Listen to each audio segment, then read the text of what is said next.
West Main Street in Jonesboro. It's one in the air to deep right field. Forget about this one. It's gone. Caratini gives the Cubs the lead. 8-6 here in the fifth. Tough loss for the Braves last night. Of course, they're still 4.5 up, and we're going to talk to Josh Brown at 1:30 about the Braves. He is co-host of a podcast with Ken Hendricks called Knockahoma Nation. I am Marky Billson, and you're listening to Tri-City Sports Now on 1420 WEMB Sports Radio. Or maybe it's jetbroadcasting.live, or maybe you're watching 2 years from now on Facebook, because we archive this show. We also broadcast it live on Facebook Live. So, yeah, if I know a lot of times people, they're going to want to do that. They're going to want to see the show on Facebook Live.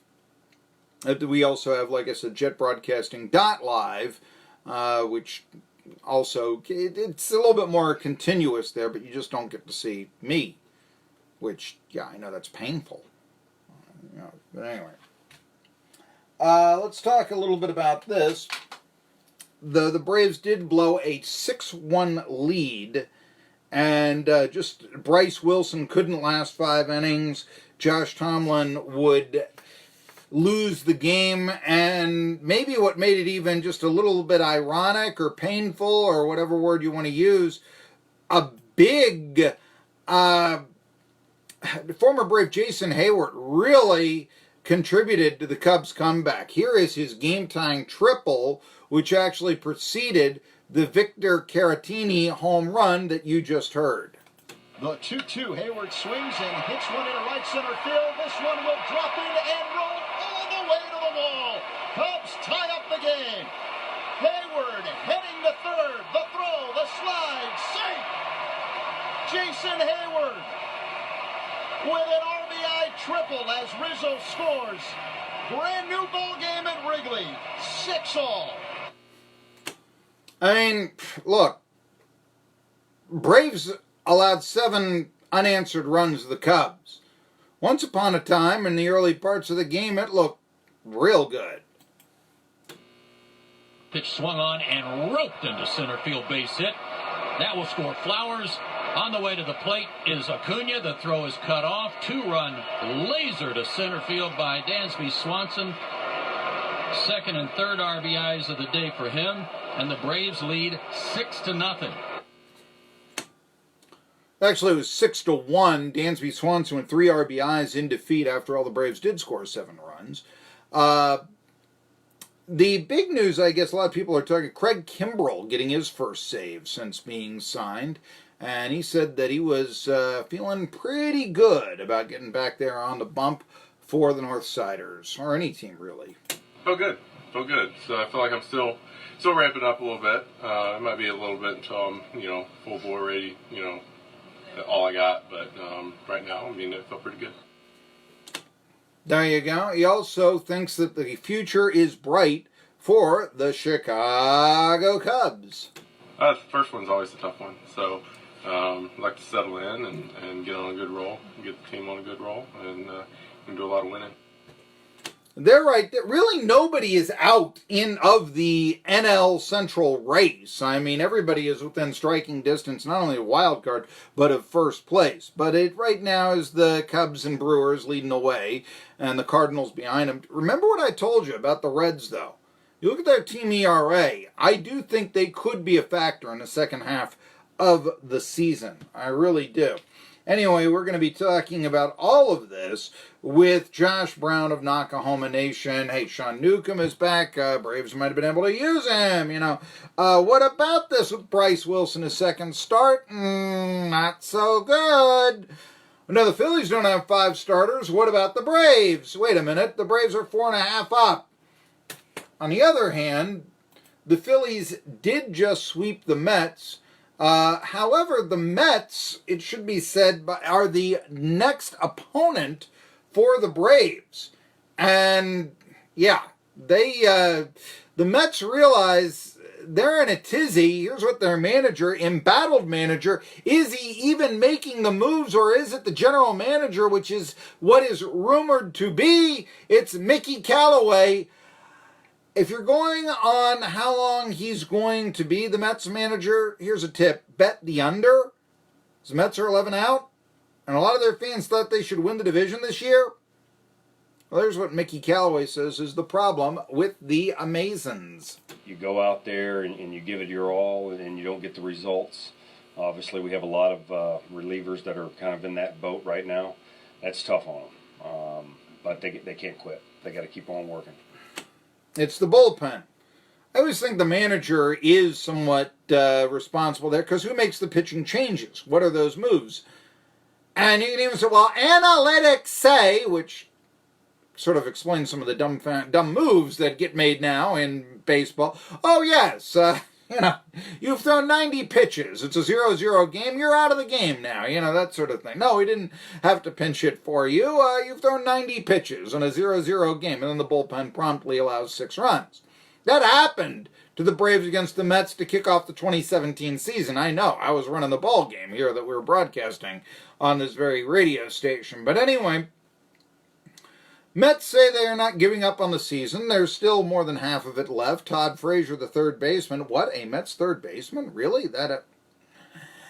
Anyway, Todd Frazier is talking about the Mets season. And yes, they're not giving up. He's going to say the right politically correct. Now, let's say it's the right public relations thing to say. And yes, why would you give up on the season if you're even if you're the Baltimore Orioles? You're a professional. I mean, yes, obviously, you're paid a lot of money. If you don't give your all, you don't belong to be in the game. So they're not going to give up on the season, and just here to back that up is Todd Frazier.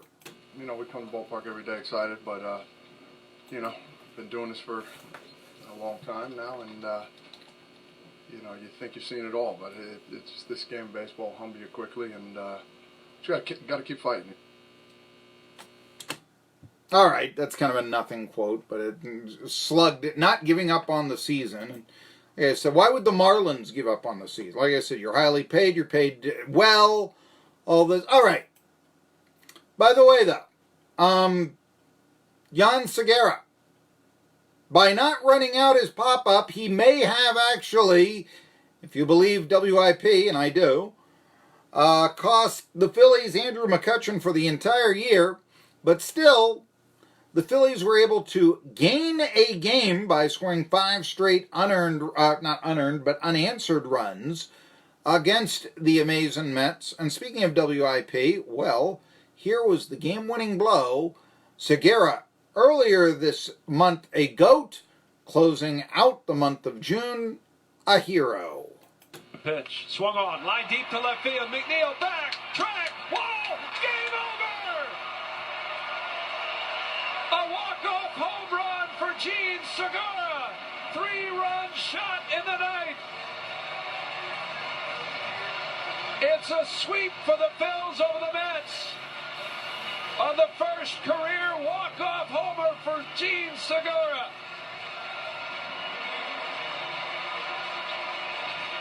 A celebration at home plate as the Phillies have walked off the Mets for the second day in a row. Exciting. Only 4.5 out. There's been a lot of, I'll say this about the Phillies. There's been a lot of stories around them. And it's been an exciting month to follow the Phillies. They've fallen out of first place. Andrew gets into WIP. You get 2 walk-off victories. I hate that term. You basically send the Metsies into a tizzy and eliminate them for the year. So, say what you will, but there's been a lot of storylines, and that's why you love baseball. You got 162 games. There's always another story every day. We'll be talking about them, those stories, to Josh Brown at 1:30, Nakahoma Nation podcaster, and then we'll be talking, he covers the Braves for them, and at 1 o'clock, NBCSports.com's Jerry Bonkowski, the right Rev of Speed, or as I like to call him, the right Rev of Rev.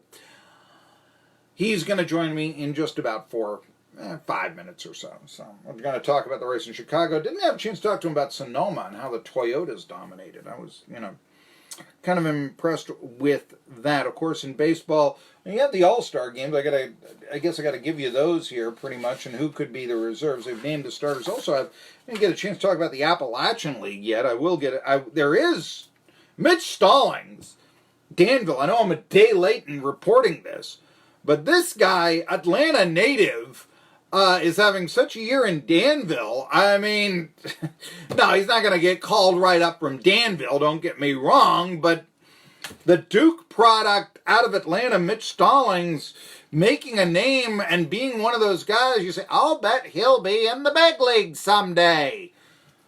But that, an Atlanta native with the Braves, it'd be a regular Mac Jones. There's a name from the past. Okay, what are the odds right now that you could have gotten on this show the following names mentioned? I mean, you want to talk about the odds here. You would have won big money if you would have bet Paul Householder, Rob Bellore, Mac Jones, who else did I mention? Buzz Capra, Biff Pocaroba, Caesar Geronimo, Freddie Norman, and Clay Kirby. If you had those, Vegas is shutting up. You own it, man. I mean, I'm telling you. There you go. Yes, anyhow. But in just a few. Anyway, the big thing, though, this weekend is you're going to have that series with the Red Sox and Yankees over in London, England. Believe it or not, there's been baseball in England since 1889. It might have actually taken off more if it were not for World War II, which not only stopped baseball from being played in England, but also for a period of time Japan.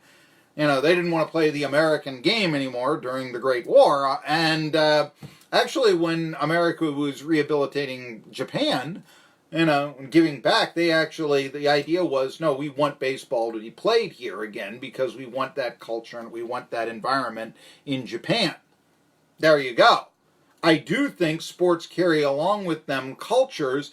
And to be brutally honest with you, there's an example. I do worry that soccer, never thought of as an American sport, if the proliferation of soccer isn't, yeah, and I know this might sound like the ugly American to some people, but a crumbling of American culture. You tell me. I'm going too far with that? Or am I absolutely right? I do know that when they talk about, camps on the borders and, the kids there, they ask for soccer balls. I am one that says, don't give them a soccer ball. Give them a bat, a ball, and a glove. Give them a football and a helmet. Yeah. I mean, if they want to come to your country, learn American culture. Say what you will about that. That is my opinion. Jerry Bonkowski has opinions on NASCAR. He comes up next. MB Sports